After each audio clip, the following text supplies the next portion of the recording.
하나님의 주시는 말씀은 구약 성경 창세기 32장 27절에서 29절 말씀입니다. 그 사람이 그에게 이르되 내 이름이 무엇이냐?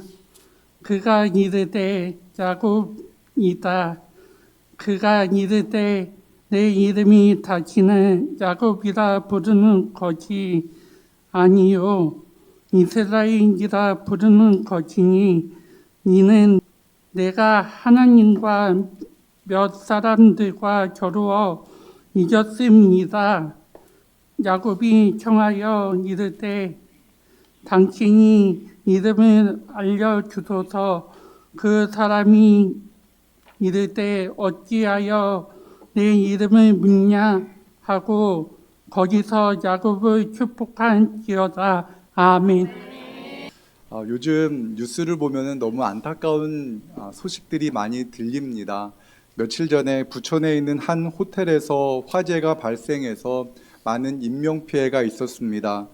고층 빌딩에서 화재가 발생하면 최후의 보루로 설치한 에어매트로 뛰어내려야 되는데 고층 건물에서 에어매트로 뛰어내린 2명이 사망하는 소식이 들렸습니다. 물론 여러 가지 이유가 있었겠지만 에어매트가 제 역할을 감당하지 못했습니다. 이 일로 인해 사람들은 두려움을 느낄 겁니다. 고층 빌딩에서 사는 분들은 불이 나면 어떡하지? 라는 생각을 하게 될 것이고, 행여라도 고층 빌딩에서 화재를 만났는데 에어매트가 설치되어져도 이곳으로 뛰어내리면 살 수 있을까 없을까라는 그러한 두려움이 우리 마음에 이미 자리 잡게 되었습니다. 우리가 사는 시대는 불안과 불신이 급증하는 시대입니다. 이번 주 중에 한 성도님에게 이런 이야기를 들었습니다. 엘리베이터 폭행 사건에 대한 뉴스를 보고 난 다음에 이제 고층 아파트에 사시는 분이신데 엘리베이터를 타려고 하는데 검정색을 입은 덩치 큰 남자가 타고 있다랍니다. 그런데 내가 가려고 하는 그 층을 누르더래요. 어떡하지?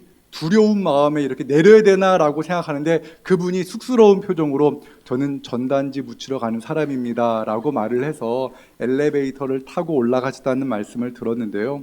우리는 이러한 연일 보도되어지는 그러한 뉴스를 통해서 우리는 누군가를 의심하게 되고 우리의 마음의 불안을 하나둘 쌓여만 가는 것이 우리의 현실입니다.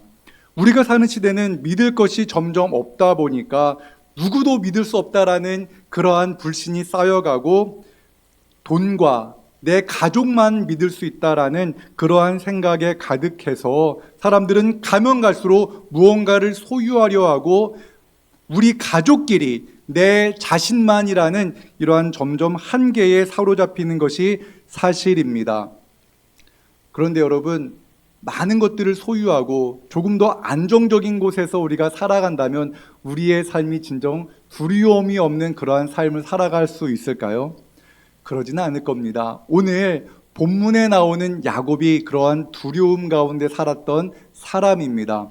야곱은요, 어린 시절부터 무언가 내가 이것을 소유하지 않으면 안 돼라는 그러한 불안함을 가지고 살았던 사람입니다. 어린 시절에는 형이 가지고 있던 장자권을 내가 가져야지 나는 행복하게 살 수 있어 라는 마음으로 팥죽으로 형의 장자권을 도둑질했습니다. 그리고 조금 더 커서는 아버지에게 받아야 될 형이 받을 그 축복권도 빼앗았습니다. 그것을 받으면 내 미래가 조금 나아질 것이다 라고 생각을 했습니다. 형에게 그 장자권과 아버지에게 받을 그 축복을 빼앗았을 때 내 미래는 좀 괜찮아질 거야 라는 생각을 가졌을지 모릅니다. 내가 드디어 형을 이겼어 라고 생각했을 겁니다. 그런데 어떻습니까? 야곱은 형을 이길 수가 없었습니다. 야곱은 형을 이길 수 없어서 자신을 죽이려는 형을 피해서 외삼촌 라반의 집으로 도망했습니다. 외삼촌 집에 갔는데요, 야곱보다 더 똑똑한 사람이 바로 외삼촌이었습니다. 외삼촌에게 이것저것 속아 넘어가면서 야곱은 이를 버득버득 갈면서 내가 재물을 모을 거야, 내가 부자가 될 거야 라는 이러한 아주 굳은 결심을 합니다. 그리고 외삼촌과 이런저런 거래 계약서를 쓴 후에 가축을 한 마리, 두 마리 모으기 시작했습니다. 그리고 가축을 아주 많이 모으자 그 가축으로 인해서 외삼촌과의 갈등이 시작되어집니다. 언제나 물질은요, 갈등의 씨앗입니다. 갈등이 시작되어지자 야곱은 생각했습니다. 이제 어떻게 하지? 그가 내린 유일한 방법 하나는 고향으로 가는 것밖에 없었습니다. 이제 고향으로 가자라는 마음을 품고 이제 고향으로 갑니다. 그런데 고향에는 누가 있습니까? 형이 있습니다. 야곱이 가장 두려워하던 형 에서가 그 고향 땅에 있었습니다. 그래서 사람들을 보내서 형에게 동생 야곱이 형을 만나 뵈러 갑니다 라고 이렇게 사람을 보냈습니다. 그런데 보냈던 사람들이 돌아오면서 이런 말을 합니다. 당신의 형 에서가 400명을 이끌고 당신에게 달려오고 있습니다 라는 이야기를 들려줍니다. 얼마나 무서웠을까요? 왜 400명이나 됩니까? 400명이나 되는 사람들과 함께 에서가 자기에게 온다는 소식을 듣자 이국리 저국리 합니다. 이제 죽었구나, 이제 형이 나와 내 가족들을 다 쳐 죽이겠구나라는 두려운 마음이 생겨서 야곱은 외삼촌 집에서 모았던 가축들을 끌어모아서 형 에서를 달래기 위한 선물로 준비했습니다. 어떠한 가축이었는가? 암염소 200마리, 암양 200마리, 낙타와 암소와 황소 등 500마리나 되는, 놀라지도 않으시네요. 지금도 500마리의 이런 가축이 있으면 엄청나게 부자가 될 수가 있습니다. 이 500마리나 되는 이 가축을 형을 위해서 선물로 준비했습니다. 세 대로 나누어서 첫 대를 만나면 이 선물은 야곱이 형님에게 주는 선물입니다. 두 번째 때에서도 이것은 야곱이 형님에게 주는 선물입니다. 세 번째 때에서도 그렇게 하면은 형의 마음이 바뀌지 않을까, 나를 향한 미워하는 마음이 사라지지는 않을까, 이렇게 생각했습니다. 그런데 과연 그것으로 야곱의 마음에 있던 그 두려움이 사라졌을까요? 생각하고 고민해도 이것으로 형의 마음을 돌이킬 수 없다는 생각을 하게 되었습니다. 우리는 야곱과 비슷합니다. 우리의 일이 잘 될 때는요, 하나님을 찾지 않습니다. 우리가 뭔가 잘 되고 내게 재물이 있고 또한 내가 건강할 때 우리 하나님 잘 찾지 않습니다. 하나님 감사합니다라는 말을 하지만 그 마음 깊은 곳에서 하나님을 찾으려 하지 않습니다. 그런데 인생에 어둠이 닥치고 힘들고 어려운 일을 만나면 우리는 그제서야 하나님을 찾으려고 합니다. 하나님은 언제나 3등입니다. 처음에는 내 힘으로 그 문제를 해결해 보려고 합니다. 내가 할 수 있어라고 열심히 그 일을 해결하려고 몸부림을 칩니다. 그런데 실패합니다. 그러면 주변에 나를 도와줄 사람을 찾습니다. 사람에게 이 도움 저 도움을 구하려 하지만 나를 도울 수 있는 사람도 아무도 없을 때 그제서야 하나님 나를 좀 도와주십시오 라고 이렇게 하나님을 찾습니다. 이것이 믿지 않는 사람들, 하나님을 믿지 않는 사람들의 모습이 아니라 하나님을 믿는다고 고백하고 매 주일 예배당에 나와서 예배하는 우리 모두의 모습입니다. 우리는 가축 500마리만 있으면 내 인생이 다 형통할 것이다 라고 생각하면서 살아갑니다. 야곱도 그러했을 겁니다. 한 마리 가축도 없던 야곱이 양 한 마리가 늘어나고 송아지 한 마리가 늘어나고 그러다가 500마리가 모였을 때 이야, 이제 나는 세상에서 가장 행복한 사람이야, 이제 1000마리 만들어 볼까? 이렇게 살아왔습니다. 그런데 그 가축 500마리가 그의 인생에 도움이 됩니까? 에서라는 그 큰 고난과 역경 앞에 그 가축 500마리는 하나도 쓸데가 없었습니다. 인생에 도움이 되지 않았습니다. 야곱은 그 절박함 속에서 하나님께 부르짖습니다. 창세기 32장 24절의 말씀을 현대어 성경으로 함께 같이 읽겠습니다. 야곱 자신은 혼자 뒤에 남았다. 그때 어떤 사람이 그 앞에 나타났다. 야곱은 그 사람과 밤새도록 씨름하였다. 그 씨름은 동이 터올 무렵까지 계속되었다. 가족들을 이제 강 건너편으로 보낸 다음에 혼자서 남은 겁니다. 어떻게 하지? 형 에서가 나를 죽이려 할 텐데 그러면 어떡하지? 두려워 떨 때 그가 비로소 하나님 앞에서 씨름을 하게 된 겁니다. 이 씨름은 단순한 씨름이 아닙니다. 누구와의 씨름입니까? 하나님과의 씨름입니다. 도저히 이길 수 없는 씨름입니다. 그런데 놀라운 것은요, 하나님을 이길 수 없으나 그 씨름을 하는 그 하나님은 전능하신 하나님입니다. 내 인생의 모든 문제를 해결해 주실 수 있는 하나님과의 씨름인 것입니다. 이 씨름을 우리 인생 모두는 한 번은 해야 합니다. 하나님, 나의 인생의 문제, 이 문제를 가지고 하나님과 씨름합니다. 나를 도와주옵소서라는 이 간절한 기도가 우리 모두에게 있기를 주님 이름으로 축원합니다. 누가복음 15장에는요, 잃어버린 아들의 비유가 나옵니다. 그 잃어버린 아들은요, 돈이 있는 동안 아버지 생각 안 했습니다. 먹을 것이 있는 동안 아버지 집 생각하지 않았습니다. 그런데 돈이 다 떨어집니다. 이제 먹을 것도 없습니다. 굶주려 죽게 되었을 때에 비로소 그가 누구를 생각합니까?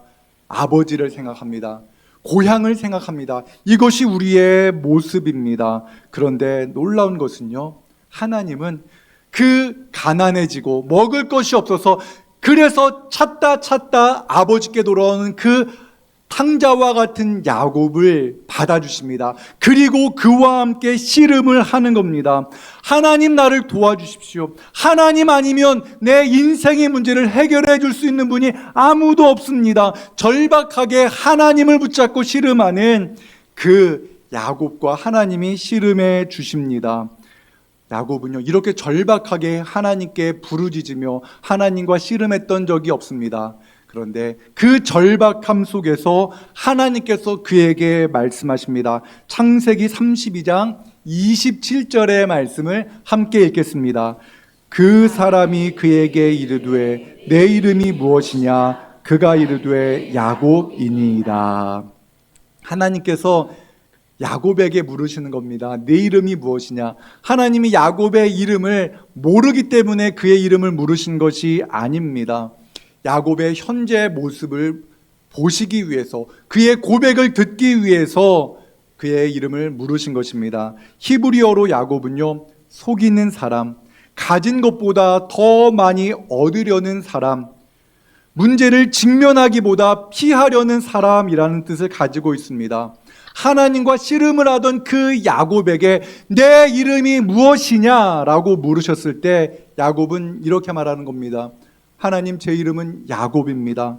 하나님과 씨름하면서 그는 고백할 때 이렇게 말하는 겁니다. 하나님, 저는 속이며 살았습니다. 그런데 속이며 살던 그 나의 인생, 그 모습으로는 내 인생의 문제를 해결할 수 없었습니다.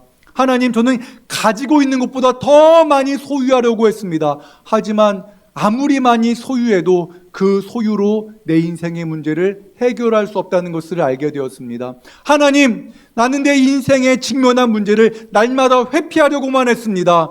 그러나 이제 더 이상 회피할 곳이 없는 그 절망의 그 끝에 주님을 만나게 되었습니다. 이 문제를 해결해 주실 수 있는 분은 오직 하나님 한 분밖에 없다는 것을 깨달았습니다. 라고 이렇게 고백했습니다. 그때 하나님께서 야곱에게 이렇게 말씀하십니다. 창세기 32장 28절의 말씀 함께 같이 읽겠습니다.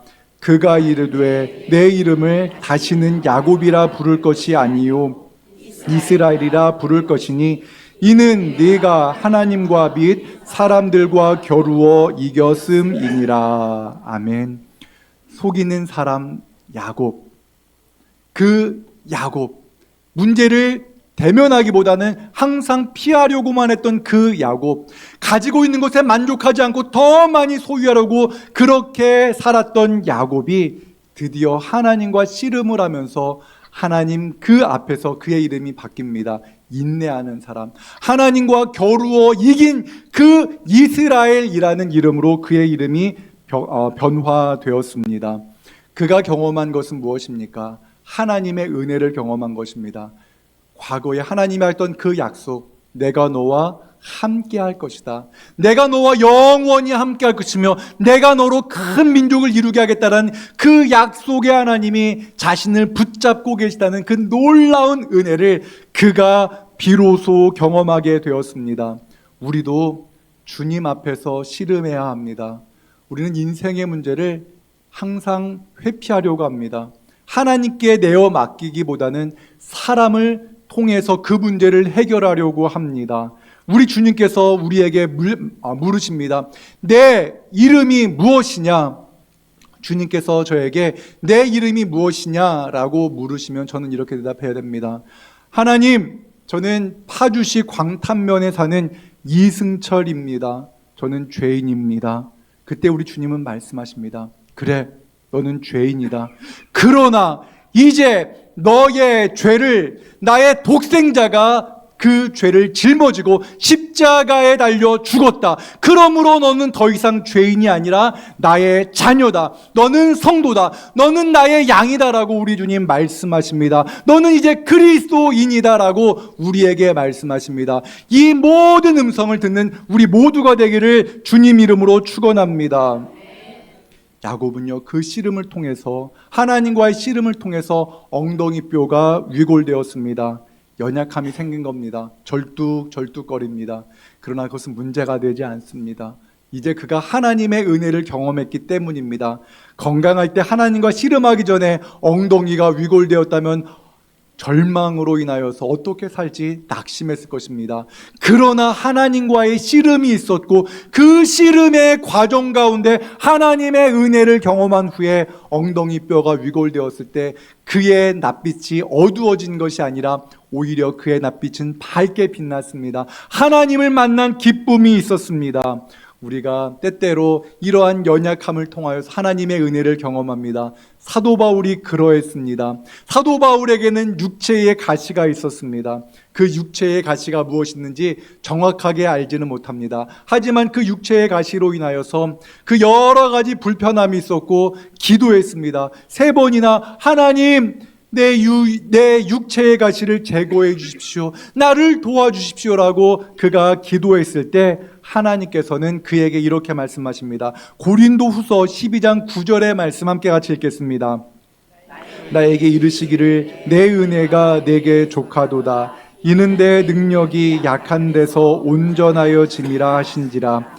그러므로 도리어 크게 기뻐함으로 나의 여러 약한 것들에 대하여 자랑하리니 이는 그리스도의 능력이 내게 머물게 하려 함이라. 아멘. 날마다 하나님을 의지하지 않으면 안 되는 그러한 연약함, 그것이 바로 육체의 가시고 사도 바울이 가지고 있었던 연약함이었습니다. 사도 바울은 이런 경험을 통해 이렇게 고백합니다. 내가 약한 그때의 강함이라. 약하기 때문에 전능하신 하나님을 날마다 의지합니다. 이것이 바로 약할 때 강함되는 하나님의 은혜입니다. 사랑하는 여러분, 사도 바울에게 육체의 가시가 있었던 것과 같이 여러분의 인생에 가시가 있습니까? 여러분의 인생에 가시가 분명히 있을 겁니다. 자녀들의 인생의 문제가 가시일지 모릅니다. 자녀만 생각하면 하나님의 도우심 아니면 변화될 수 없다라는 그 절망이 몰려옵니다. 내 육신의 연약함, 의사를 바라보면 또한 세상의 의학을 의지하면 절망감이 몰려옵니다. 그때 하나님을 바라봅니다. 내 육체의 연약함은 사도 바울이 경험했던 육체의 가시가 되어서 하나님을 바라보게 만듭니다. 경제적으로 어렵습니까? 지난 과거의 그 아픈 그 경험이 여러분의 인생의 가시가 되어집니까? 그때마다 하나님을 바라보는 은혜가 있기를 원합니다. 우리가 예수님을 만나기 전에는 그 인생의 가시는 부끄러움이었습니다. 이것을 감추고만 싶었습니다. 이것을 숨기고만 싶었습니다. 그러나 예수 그리스도, 우리 주 예수 그리스도의 은혜를 경험한 후에 하나님과 야곱처럼 씨름하고 난 후에는 그 육체의 가시가, 인생의 가시가 이제 자랑이 됩니다. 그것 때문에 내가 하나님을 바라봅니다. 하나님이 나의 인생의 도움이십니다. 하나님을 의지하니 그 과거의 나를 잡고 있었던 걸림돌이었던 인생의 가시가 이제 더 이상 문제가 되지 아니하고 오히려 하나님을 만나는 축복의 통로가 됩니다라는 이러한 고백이 되기를 주님 이름으로 축원합니다. 야곱이 드디어 형 에서를 만납니다. 절뚝거리며 형 에서를 만납니다. 그런데 어떠한 일이 벌어집니까? 놀라운 일이 벌어집니다. 창세기 33장 4절의 말씀을 함께 같이 읽겠습니다. 에서가 달려와서 그를 맞이하여 안고 목을 어긋 맞추어 그와 입 맞추고 서로 우니라. 아멘. 두려움의 대상이었던, 가축 500마리로도 그 형을 달랠 수 없다라고 생각했던 그 형이 야곱과 얼싸안고 웁니다. 하나님의 일하심을 경험하게 된 것입니다. 사랑하는 여러분, 여러분 지금 요즘 살만합니까? 살만합니까? 살만하기 때문에 하나님을 의지하지 않고 내 힘을 의지하며 살아가고 있습니까? 언제쯤 하나님께 절박하게 매달리며 하나님 아니면 내 삶에 희망이 없습니다라는 고백으로 하나님께 나아가겠습니까? 우리가 하나님을 만나기 위해 우리에게 꼭 고난이 필요한 것은 아닙니다. 우리가 하나님께 나아가기 위해서 필요한 것은 하나님의 말씀입니다. 우리 신지동교회 모든 성도들이 하나님, 나는 하나님 아니면 살 수 없는 연약한 죄인입니다라는 내 자신의 연약함을 날마다 고백하는 성도들이 되기를 원합니다. 주님께서 우리에게 내 이름이 무엇이냐라고 물으실 때 저는 죄인입니다. 그러나 예수 그리스도의 십자가의 사랑으로 이제는 주님의 자녀가 되었습니다. 고백하는 우리 모두가 되기를 바랍니다. 우리는 야곱입니다. 나의 힘으로 살아갈 수 없습니다. 여러분은 지금 야곱의 어디쯤 왔습니까? 라헬을 얻기 위해 여전히 7년을 노예처럼 일하고 있습니까? 아니면 가축 500마리만 모으면 나는 행복할 거야 라고 그렇게 가축을 모으기에 급급하며 살아가고 있습니까? 아니면 하나님과 씨름하고 있습니까? 우리 모두가 하나님과 씨름하는 그 야곱의 인생을 살아가는 모두가 되기를 주님 이름으로 축원합니다. 사랑과 은혜 하나님, 우리는 너무나 연약합니다. 부족합니다.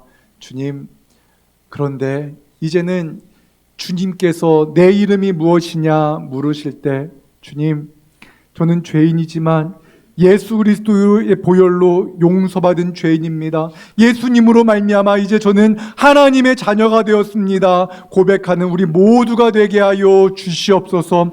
헛된 것들 의지하며 살지 않게 하시고 오직 하나님 아버지 의지하며 살아가는 우리 모두가 되게 하여 주시옵소서. 여전히 헛된 것으로 말미암아 마음의 불안함을 겪고 있는 성도들이 있거들랑 주님, 이제는 주님 앞에 내려놓게 하시고 주님의 그 큰 사랑 안에 거하게 하여 주시옵소서.